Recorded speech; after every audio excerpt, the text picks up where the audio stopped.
हुई अपनी गायों के पास जाती है और उनसे लिपट कर उन्हें प्यार करने लगती है। ये देखकर चंद्रिका की आंखें भर आती हैं।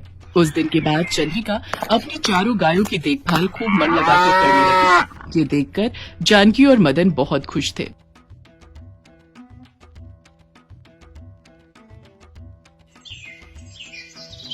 उर्मिला माधोपुर गांव में रहती थी।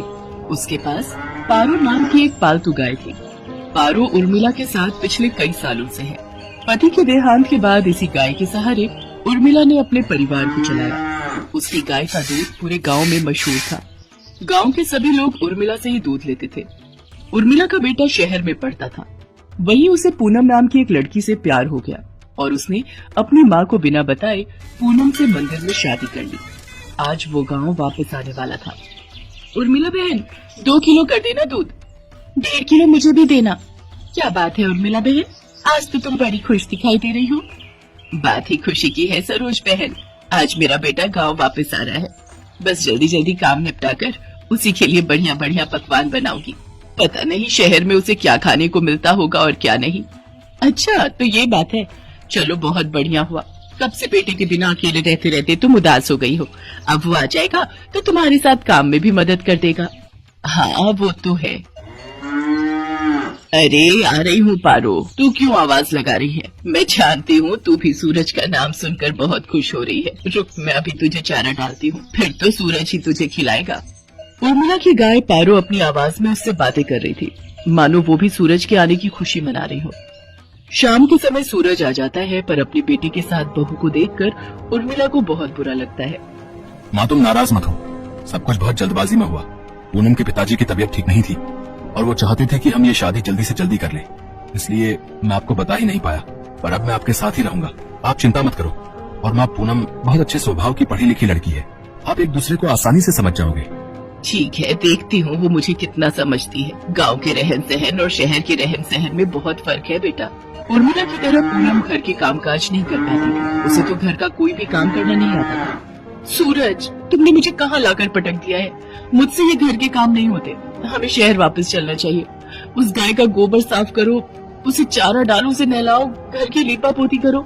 ये सब करके तो बदबू के मारे मेरा बुरा हाल हो रहा है। ऊपर से तुम्हारी माँ को माँ जी का नाटक करते हुए लहसुन प्याज ही काटते रह जाओ। कैसे बातें कर रही हो पूनम? यहाँ पर सारा कामकाज बना हुआ है। मैं तो यहाँ पर बढ़िया सी डेयरी खोलने की सोच रहा हूँ। दूध, घी, पनीर, दही और कुछ खास मिठाइयों की बहुत ही बढ़िया डेयरी खुल जाएगी। हमारी अच्छी खासी कमाई हो जाएगी। शहर में घर का किराया खर्चा पानी कितना ज्यादा है, वहाँ पर मुझे काम सेट करने में ही सालों गुजर जाएंगे। और जहाँ पर मेरा अपना खुद का घर का काम है, हम शहर में क्या करेंगे? तुम्हें पता भी है हमारी गाय का दूध पूरे गांव में मशहूर है। सोचो हम कितना कमा लेंगे। और फिर हमारे यहाँ रहने से माँ को भी सहारा रहेगा। वो बेचारी अकेले काम नहीं संभाल पाती है।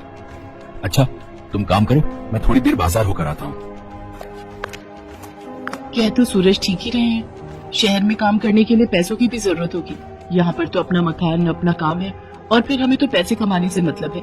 कुछ सालों में अच्छे पैसे कमा लिए तो बाद में शहर जाकर बस जाएंगे।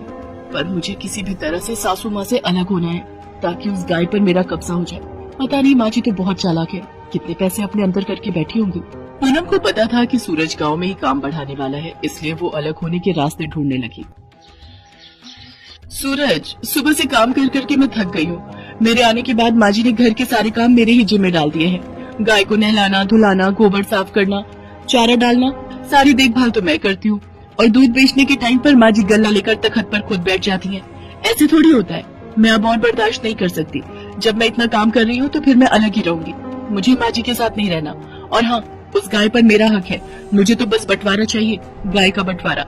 पूनम इतनी जोर जोर से चिल्लाकर ये बात कह रही थी कि उसकी बात उर्मिला के साथ साथ पड़ोसियों ने भी सुन ली और सब वहाँ आ गए। बहू, बंटवारा? वो भी मेरी पारो का? मेरे जीते जी ऐसा कभी नहीं होगा। और तुम जानती है क्या हो पारो के बारे में? उसे मैंने बहुत प्यार से पाला है, उसकी देखभाल की है। तुम मेरी पारो को एक दिन भी रख कर तो दिखाओ, वो तुम्हारे साथ एक दिन भी नहीं रहेगी। हाँ हाँ, इस गाय की देखभाल मैं कर लूंगी, आप उसकी चिंता मत करो। पर एक शर्त है, आप बीच में दखलंदाजी नहीं करोगी। मैं जैसी मर्जी गाय की देखभाल करूं, आप उससे दूर रहोगी। सूरज, अगर आज बंटवारा नहीं हुआ तो मैं तुम्हें छोड़कर शहर चली जाऊंगी। माँ, अगर पूनम चाहती है तो आप उसे गाय दे क्यों नहीं देती? उसे एक बार कोशिश करने तो दो। कहीं ऐसा ना हो आप दोनों के झगड़े में मेरी शादीशुदा जिंदगी खराब हो जाए। सूरज बेटा, एक माँ कभी नहीं चाहती कि उसके बच्चों का घर खराब हो। अगर बहू की यही इच्छा है तो आज से मैं अपनी पारो बहू के हवाले करती हूँ। उर्मिला बहन, इतने सालों से हम देख रहे हैं पारो को तुमने बहुत लाड प्यार से पाला है। कहीं ऐसा न हो बंटवारे के चक्कर में एक निर्दोष जानवर परेशान हो जाए। सब गांव वाले भी क्या समझाते। पूनम तो बंटवारे की जिद पर अड़ गई थी और ऐसा ही हुआ। गाय अब पूरी तरह से पूनम के हवाले थी। सूरज गांव में डेयरी खोलने की व्यवस्था के काम से शहर चला जाता है। पूनम तो आलसी थी। उसने गाय के प्रति लापरवाही दिखाना शुरू कर दिया। वो सुबह उठकर न तो गाय का गोबर साफ करती थी, न उसे नहलाती धुलाती थी और न ही उसे समय पर चारा देती थी। इसी कारण गाय के आसपास बदबू फैलने लगी और मक्खियां, मच्छर, कीड़े मकोड़े आने लगे। गाय को समय पर चारा नहीं मिलता था। वो कमजोर हो गई। पूनम सारा दिन सोती रहती और खाती पीती रहती। गाय ने दूध देना भी बंद कर दिया। एक दिन गाय बेहोश होकर जमीन पर गिर गई। ये देखकर पूनम घबरा गई। सूरज उसी समय शहर से आया और वो भी घबरा गया। उसने उर्मिला को आवाज लगाई। उर्मिला दौड़ती हुई अपनी पारो के पास आई और बिलख बिलख कर रोने लगती है। पारो, पारो उठ, देख देख, मैं तुझे आवाज लगा रही हूँ। पूनम, पारो की देखभाल की जिम्मेदारी तुमने ली थी ना, फिर उसका ये हाल कैसे हो गया? मुझे माफ कर दो सूरज, गलती मेरी ही है। मेरे कारण पारो आज इस हालत में है। मैं सचमुच माँ जी की तरह पारो की देखभाल नहीं कर सकी। माँ जी, मुझे माफ कर दीजिए।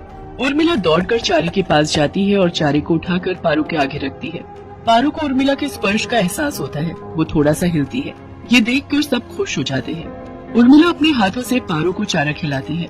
पारो खुशी खुशी ढेर सारा चारा खा लेती है, मानो वो कब से उर्मिला के हाथों से ही चारा खाना चाह रही थी। पूनम को अपनी गलती का एहसास हो जाता है और वो उर्मिला से माफी मांगती है। कुछ दिनों में पारो फिर से ठीक हो जाती है। अब सूरज ने भी गाँव में एक बड़ी डेयरी खोल ली थी। धीरे धीरे सब कुछ ठीक हो जाता है।